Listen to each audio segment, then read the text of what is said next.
Mga idol, tingnan mo mga idol, oh.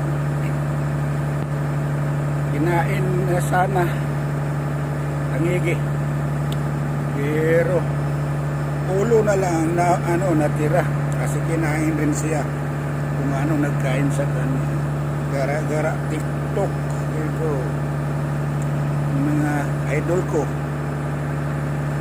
ulo na lang ang nahon iwan kasi kinain rin siya ng isda yun o idol.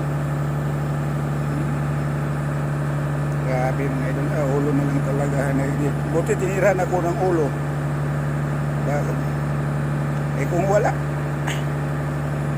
hindi rin ko alam kung ginakain. Hanggang dito na lamang mga idol ko. Hanggang gabi na